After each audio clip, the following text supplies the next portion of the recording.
નમસ્કાર દર્શક મિત્રો, ગુજરાત વંદનમાં આપ સૌનું સ્વાગત છે. એક ધુમાડા માટે ટ્રમ્પે ધમકાવ્યા પણ પોતે દુનિયા આખીને ધમકાવે છે તેનું શું? વાહ ભાઈ વાહ, જબરા છો તમે તો. અમેરિકા અને કેનેડા અમદાવાદ ગાંધીનગરની જેમ અડોઅડ આવેલા છે. કેનેડાના સરહદી વિસ્તારના જંગલોમાં ભીષણ આગ ફાટી નીકળી અને તેનો ધુમાડો અમેરિકામાં પહોંચતા ટેરિફ કિંગ ટ્રમ્પ બાબુ એવા ગુસ્સે થયા કે કેનેડાના વડાપ્રધાન કાર્નીને તતડાવી નાખ્યા. આ શું? તમારો ઝેરી અને પ્રદૂષિત ધુમાડો અમારા દેશમાં આવે છે, આ નહીં ચાલે, इसकी સજા મિલેગી, બરાબર મિલેગી એમ કહીને કેનેડા પર ટેરિફ લગાવવાની ધમકી આપી અને ઝેરી ધુમાડાની અમેરિકાને જે નુકસાન થયું તે પણ ભરપાઈ કરી આપવા ફરમાન કર્યું. તેમણે કેનેડા પર તેના જંગલોનું યોગ્ય રીતે સંચાલન ન કરવાનો અને અમેરિકન શહેરોની હવાની ગુણવત્તાને જંગલની આગના ધુમાડાથી પ્રભાવિત થતા અટકાવવા નિષ્ફળ જવાનો આરોપ લગાવ્યો અને કેનેડા પર હાલમાં અમલમાં રહેલા ટેરિફમાં પ્રદૂષણની કિંમત ઉમેરવામાં આવશે એવી પણ ધમકી આપી.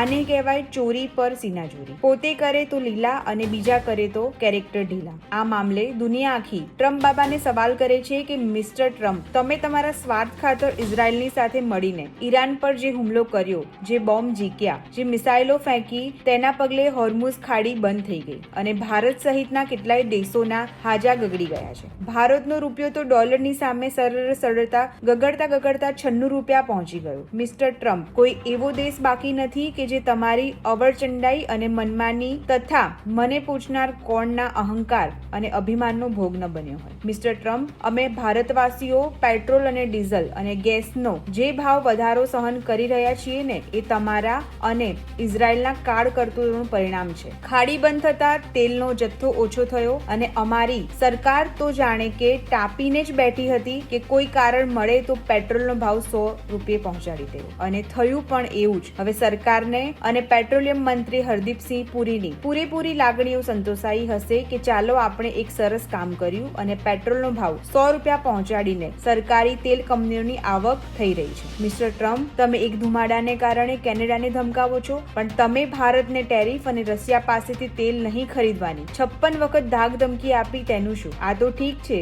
કે અમારા વડાપ્રધાન મોદીજી તમારી સાથેની મિત્રતાને કારણે કંઈ બોલતા નથી. બાકી જો તેઓ વિફરેને ઓપરેશન સિંદૂરની જેમ ઓપરેશન વ્હાઇટ હાઉસ શરૂ કરશે તો શોધ્યા નહીં જડો, ઢૂંઢતે રહી જાઓગે. મિસ્ટર ટ્રમ્પ, આ ભારત નથી પણ નયા ભારત છે અને અમારા હોમ મિનિસ્ટર અમિતભાઈ શાહ કહે છે તેમ નયા ભારતમાં અમે માર ખાતા નથી પણ દુશ્મનોના ઘરમાં ઘૂસીને મારીએ છીએ. એટલે આવી ધમકીઓ આપવાનું બંધ કરો. તમે 100% ટેરિફ લગાવો કે 500%, પણ ભારત યે દોસ્તી હમ નહીં તોડેંગેની જેમ પોતાના હિતમાં રશિયા પાસેથી લાખો કરોડો બેરલ તેલની ખરીદી કરે છે અને કરીશું. જા તેરે સો જા, હોતા હૈ વો કર લે. જો તમને અમારો વિડીયો ગમ્યો હોય તો લાઈક કરજો, શેર કરજો અને સબસ્ક્રાઇબ કરજો. ધન્યવાદ, આભાર.